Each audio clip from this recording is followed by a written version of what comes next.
Hi friends, video నచ్చితే like చేయండి. ఇక శౌర్య హాల్లోకి వచ్చి కిచెన్ లో పనిచేస్తున్న అక్షయ వైపు చాలా కోపంగా చూస్తూ తనని పలక మెడలో వేసి అవమానించిన విషయాన్ని తలుచుకుంటూ వెంటనే నానమ్మ, తాతయ్య, నాన్న, నిహారిక అందరూ రండి అని శౌర్య పిలుస్తూ ఉంటుంది. ఇక అందరూ హాల్లోకి వచ్చి ఇదిగో బంగారు తల్లి, నువ్వు పేర్లు తోగకుండా వరుసలతో పిలిచావా అని కిట్టు ఆశ్చర్యపోతూ అడుగుతుంటాడు. అవును అని శౌర్య చెప్తూ ఉండగా కొత్తగా ఈ పిలుపులేంటి అని అవని అడుగుతుంటుంది. కొంతమందికి అర్థం కావాలని పిలిచాలే అని శౌరి అంటుంది. సడన్ గా నీలో ఇంత మార్పు ఎందుకు వచ్చింది అని శ్రీకర్ అడుగుతుంటాడు. కారణం ఉందిలే అని చెప్తూ ఉంటుంది. ఏంటా కారణం? నువ్వు గాని మీ అమ్మ గాని సడన్ గా ఇలాంటి పనులు చేశారంటే ఎవరికో మూడిందని అర్థం అని వసంత పెద్దరాజు అంటూ ఉండగా, ఏంటో ఈ ఇంట్లో చిత్ర విచిత్రాలన్నీ చూడాల్సి వస్తుంది అని రాధాకృష్ణ అంటూ ఉండగా, ఇంతకాలానికి మంచి బుద్ధి పుట్టింది, సంతోషమే కదా. ఇక నుంచి ఈ పిలుపుల్ని కంటిన్యూ చేయమ్మా, నీకు బాగుంటుంది, మాకు బాగుంటుంది అని వేదవతి ప్రసాదరావు చెప్తూ ఉంటారు. ముందు అందరూ మురిసిపోకండి, ఏదో కారణం ఉంది అని అంటుంది కదా, ముందు అదేంటో తెలుసుకుందాం అని లావణి అంటుంది. ఇక వెంటనే శౌర్య, ఏ అక్షయ ఇలా రా అని పిలవగానే అక్షయ అక్కడికి వచ్చి ఏంటి అని అడుగుతుంటుంది. ఒక రోజు నువ్వేమన్నావు? నువ్వు మాత్రమే అనాథవు కాదు, వరుసలు లేకుండా పేర్లు పెట్టి పిలుస్తూ ఉన్నా నేను కూడా అనాథని అన్నావు, గుర్తుందా? ఇప్పుడు నేను వరుసలతో పిలిచాను, నా వాళ్ళందరూ వచ్చారు, వీళ్ళందరూ నా రక్త సంబంధాలే. మరి నువ్వు ఇలా ఎవరినైనా పిలవగలవా? నీకు నాలా ఎవరైనా బంధువులు ఉన్నారా? నువ్వు పిలిస్తే వస్తారా అని శౌర్య అడుగుతుండగా ఇక అవని శేఖర్ ఇద్దరు షాక్ అవుతూ చూస్తూ ఉంటారు. అక్షయ అమ్మోర్ తల్లి, అమ్మోర్ తల్లికి ఊరంతా బంధువులు, ఈ లోకమంతా తనిల్లే అని పెద్దరాజు సపోర్ట్ గా మాట్లాడుతూ ఉండగా, నువ్వు ఆగు బావా, సంబంధం లేకుండా ఏదేదో మాట్లాడతావు అని కృష్ణ అంటాడు. నువ్వు పిలిస్తే బంధువులే కాదు కదా, మీ అమ్మా నాన్నలు కూడా రారు, నీ పిలుపులు వాళ్ళకి వినపడవు, ఎందుకంటే వాళ్ళు ఎక్కడున్నారో తెలియదు కాబట్టి. ఎవరూ లేని అనాథవు నువ్వు, అసలైన అనాథవు నువ్వు అని శౌర్య అక్షయని అవమానిస్తూ మాట్లాడుతూ ఉండగా, చూడు అక్షయకు ఎవరి ఉంది, నేను ఉండగా అనాథ ఎలా అవుతుంది? అక్షయకు ఈ శ్రీకర్ ఉన్నాడు, అనాథ ఎలా అవుతుంది అని అవని శేఖర్ ఇద్దరు చెప్తూ, తన అమ్మ వచ్చే వరకు నేనే అమ్మని, తన నాన్న వచ్చే వరకు నేనే నాన్నని, అక్షయకు ఎవరు లేరని, తను అనాథ అని ఇంకొకసారి మాట్లాడుకో అని అవని శేఖర్ చెప్తూ ఉండగా, పిల్లలేదో మాట్లాడుకుంటుంటే మధ్యలో మీరెందుకు దూరుతున్నారు అని నిహారిక అడుగుతుంటుంది. తప్పులు మాట్లాడేటప్పుడు సరిచేసే బాధ్యత మాకుంది, మీరు మీ బిడ్డని గాలికి వదిలేసినట్టు అందరూ వదిలేకూడదు కదా, దానివల్ల పరువు పోయేది మీది కాదు, ఈ కుటుంబాంది అని అవని శేఖర్ చెప్తూ ఉండగా అంతలో అక్షయ చాలా బాధపడుతూ అక్కడి నుంచి వెళ్తూ ఉంటుంది. ఇక వేదవతి, నువ్వేదో మారి అలా పిలిచావు అనుకున్నాను, అక్షయను అందరిలో అవమానించడానికి మా అందరినీ అడ్డం పెట్టుకున్నావు, ఇలాంటి సంస్కారం లేని పనులు చేయకు అని వేదవతి అరుస్తూ ఉండగా, మార్పు మంచిదైతే భవిష్యత్తు మారిపోతుంది, మార్పులో నిజాయితీ లేకపోతే భవిష్యత్తు అంధకారం అయిపోతుంది అని ప్రసాదరావు కూడా చెప్తూ ఉండగా, అవును అందరినీ వరుసలతో పిలిచావు, మరి నిహారికని అమ్మ అని పిలవలేదేంటి అని లావణ్య అడుగుతుంటుంది. నాతో అమ్మ అని పిలిపించుకోవడం నిహారికి ఇష్టం లేదు, అందుకే నిహారికని మాత్రం పేరు పెట్టి పిలుస్తాను అని శౌర్య చెప్తూ ఉండగా, చూడు ముందు నువ్వు అమ్మ అని పిలువు, అప్పుడే నీకు అందరూ ఉన్నట్టు, ఆ పిలుపు లేనప్పుడు నువ్వు అనాథ కిందే లెక్క, అర్థమైందా అని చెప్పేసి అవని శేఖర్ అక్కడి నుంచి వెళ్తూ ఉంటారు. దాంతో శౌర్య చాలా కోపంగా చూస్తూ ఉంటుంది. ఇక అంతలో అక్షయ రూమ్ లోకి వచ్చి చాలా బాధపడుతూ కూర్చొని ఉండగా అంతలో అక్కడికి అవని శేఖర్ వచ్చి, అక్షయ నీకు బంధువులు ఎవరూ లేరని, ముఖ్యంగా తల్లిదండ్రులు లేరని మనసుకి చాలా కష్టంగా ఉంది కదా, శౌర్య కావాలని నిన్ను బాధ పెట్టడానికి అలా మాట్లాడిందమ్మా, నువ్వు అవేం మనసులో పెట్టుకోవద్దు, అందరూ ఉన్న శౌర్య వ్యక్తిత్వానికి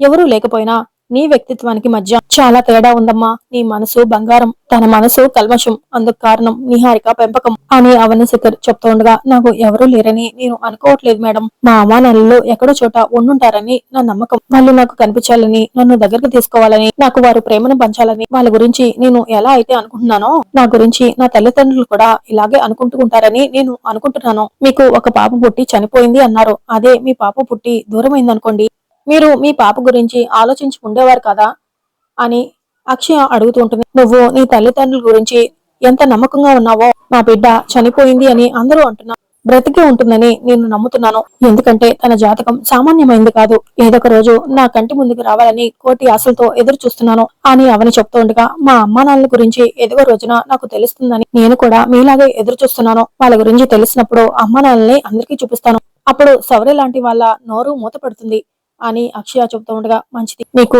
ఇక నుంచి అంతా మంచి జరుగుతుంది, నీ గురించి తెలిసిన రోజున నీ పేరెంట్స్ కూడా ఎంతో ఆనందపడతారు, ఇంత మంచి బిడ్డని కనది మేమేనా అని అదృష్టవంతులుగా ఫీల్ అవుతారు, అప్పటి వరకు నీకు ఎలాంటి ఇబ్బంది వచ్చినా మమ్మల్ని నీ తల్లిదండ్రులు అనుకో, అమ్మా నాన్న అని పిలుచుకో అని అవని శేఖర్ చెప్తూ ఉండగా, మీరు ఎంతో మంచి మనసుతో ఇలా అంటున్నారు. మీలాంటి వారికి కూతురుగా పుట్టాలంటే ఎంతో అదృష్టం చేసుకుని ఉండాలి. నాకు అంత అదృష్టం లేదు. అందుకే నేను మిమ్మల్ని అమ్మా నాన్న అని పిలవలేను. మేడం సార్ అనే పిలుచుకుంటాను. మేడం మీరిప్పుడు గమనించారా?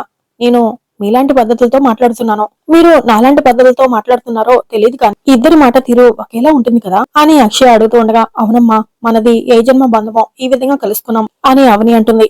మా అమ్మ ఈ క్షణం నా కళ్ళ ముందు ఉండుంటే అచ్చం మీరు చెప్పినట్టే నాకు మాటలు చెప్పుండేదేమో అని అక్షయ అంటుంది. పేరెంట్స్ గురించి ఇంత ఆరాటపడుతున్నావు, తొందరలో వాళ్ళు నీకు కనిపించాలని మనస్ఫూర్తిగా కోరుకుంటున్నాను అని అవని చెప్తూ ఉండగా, థ్యాంక్ యూ మేడం, మీ పాప బ్రతికి ఉన్నట్టయితే తొందరగా మీకు కనిపించాలని నేను కూడా మనస్ఫూర్తిగా కోరుకుంటున్నాను అని అక్షయ చెప్పడంతో వెంటనే అవని చాలా సంతోషంగా అక్షయాని హక్ చేసుకుంటుంది. ఇక తర్వాత గుళ్ళో కొంతమంది భక్తులు భవానీ మాల్లో వేయించుకుంటూ ఉంటారు. అక్కడికి అక్షయ వస్తుంది. అందరూ జై భవానీ జై భవానీ అని అమ్మవారిని స్మరిస్తూ ఉంటారు.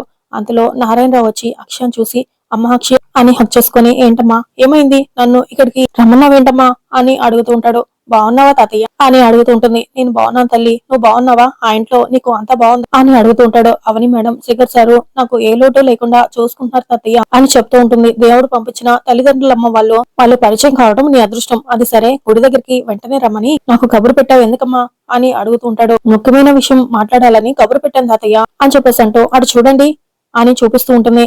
అందరూ జై భవానీ జై భవానీ అని భవానీ మాల వేసుకు అమ్మవారిని స్మరిస్తూ ఉంటారు. ఇక నారాయణరావు వాళ్ళని చూసి, అందరూ భవానీ దీక్ష తీసుకుంటున్నారమ్మా అని నారాయణరావు చెప్తూ ఉండగా, నేను కూడా దీక్ష తీసుకుందామని అనుకుంటున్నాను తాతయ్య అని అక్షయ్ చెప్పడంతో ఇక ఆ మాట విన్న నారాయణరావు షాక్ అవుతూ, నువ్వా ఎందుకు తీసుకుందామని అనుకుంటున్నావు, నీ తల్లిదండ్రులు కనిపించాలనా అని అడుగుతూ ఉంటాడు. నా తల్లిదండ్రుల్ని ఆ అమ్మవారు పంపించాల్సిన సమయంలో ఖచ్చితంగా పంపిస్తుంది. వారి గురించి కాదు, వేదవతి గారు ఉన్నారు కదా, ఆవిడ చనిపోతున్నట్టుగా నాకు పీడకల వచ్చింది. పీడకలే కదా అనుకున్నాను, కానీ ఆ కళ నిజం కాబోతుంది అని అక్షయ్ చెప్పడంతో ఇక నారాయణరావు షాక్ అవుతూ, ఏంటి అని అడుగుతూ ఉండగా, అవును తాతయ్య, పెద్ద ఆవిడ ఆరోగ్య పరిస్థితి బాలేదు, మరి కొద్ది రోజులే బ్రతుకుతుందని డాక్టర్స్ చెప్పారు అని చెప్పడంతో, అయ్యో పాప, ఆవిడ ఆ ఇంటికే కదమ్మా, 10 ఏళ్లకు కూడా పెద్దది, కానీ మనం ఆ రోజు జాతరకు వెళ్ళినప్పుడు చూసాం కదా అని నారాయణరావు చెప్తూ ఉండగా, పెద్ద ఆవిడ ఉన్నన్ని రోజులు క్షేమంగా ఆరోగ్యంగా ఉండాలని మండలం రోజులు దీక్ష తీసుకోవాలని నేను అనుకున్నాను అని అక్షయ చెప్తూ ఉండగా, నువ్వంటే ఆవిడకి గిట్టదు, ఆవిడ కోసం నువ్వు దీక్ష తీసుకుంటున్నావా అని అడుగుతూ ఉంటాడు. కొన్ని సంఘటనల వల్ల ఈ రోజు నేను ఆవిడకు నచ్చకపోవచ్చు, అలా అని రోజులు ఎప్పుడు ఒకేలా ఉండవు కదా, రేపటి రోజున నేను ఆవిడకి నచ్చొచ్చేమో, ఆవిడ ప్రాణాలతో ఉంటే ఎందరో సంతోషంగా ఉంటారు, అందుకే ఆవిడ ఆయుష్ కోసం నేను దీక్ష తీసుకోవాలని అనుకుంటున్నాను. పెద్ద ఆవిడ చాలా మంచి తాతయ్య అని చెప్తూ ఉంటుంది. ఇక్కడ దీక్ష తీసుకున్న వాళ్ళందరూ వాళ్ళ కోరికలు తీరాలని తీసుకుంటారు. నువ్వు మా వేదవతి గారి గురించి తీసుకుంటున్నావు, నీ సంకల్పంలో మంచి ఉంది, నేను వెంటనే నీ దీక్షకు కావాల్సిన ఏర్పాట్లన్నీ చేస్తాను అని చెప్పేసి నారాయణరావు వెళ్తూ ఉంటాడు. ఇక అక్షయ అక్కడే నారాయణరావు కోసం వెయిట్ చేస్తూ ఉంటుంది. ఇక మరోవైపు అవని శేఖర్ కారులో వెళ్తూ ఉండగా అంతలో సుజాత ఎదురుగా వస్తూ ఉంటుంది.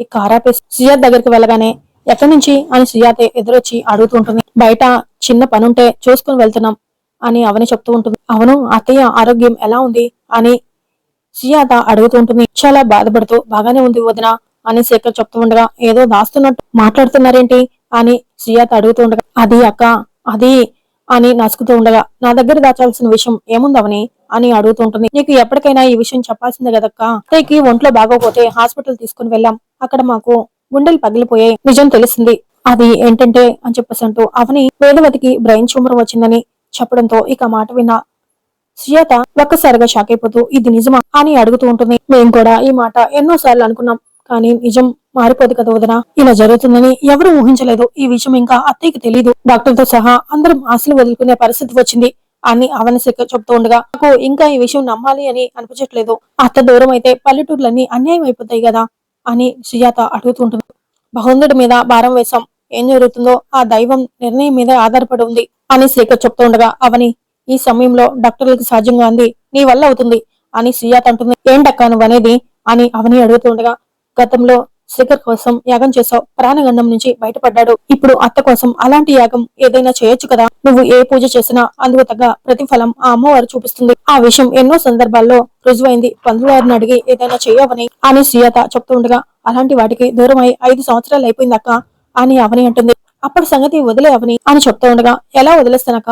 ఎన్నో నోములు నోచాను, నా బిడ్డ నాకు దక్కిందా? ఎన్నో వ్రతాలు చేశాను, నా బిడ్డ నా దగ్గర ఉందా? ఆ అమ్మవారు దయ చూపించిందా? నిర్దాక్షిణంగా అందరూ కలిసి ఇంటి నుంచి బయటికి గెట్టేస్తే వేడికి చూసింది. ఇప్పుడు ఏ నమ్మకంతో చేయమంట? అమ్మవారు నాతో సేవలు చేయించుకునే వరకే నన్ను ఉపయోగించుకుంది. ఆ విషయం చాలా ఆలస్యంగా గమనించానక. ఆమెకు నేనంటే ఇష్టం లేదు, ఆమెకు నా మీద దయ లేదు, ఆమె నా మీద కృపను చూపించలేదు అని అవని అంటుంది. అమ్మవారికి జాతరలో ప్రసాదం చేసింది నువ్వే, అలా అయినా నీ మీద ఏదో ఒకటి కర్ణించకుండా ఉంటుందంటావా అని సుజాత అడుగుతుంటుంది. పోనీలక్క, నాతో అయితే చేయించుకుంటుంది, నాకు మాత్రం ఏమీ చేయదు. నా విషయంలో ఆమె మనసు కఠినమైపోయింది. నిహారిక లాంటి దానికి కృష్ణ బావ లాంటి వాడికైతే ఏ విధంగా కావాలంటే ఆ విధంగా చేస్తుంది. ఎక్కడైనా దైవం మంచికి అండగా ఉంటుంది, మా ఇంట్లో మాత్రం చెడుకి అండగా ఉంటుందక్క అని అవని చాలా కోపంగా మాట్లాడుతూ ఉండగా, అన్ని రోజులు ఒకేలా ఎందుకుంటాయి అవని? ఒకసారి ఉదయం చెప్పినట్టుగా ప్రయత్నం చేయొచ్చు కదా అని శ్రీకర్ కూడా చెప్తూ ఉంటాడు.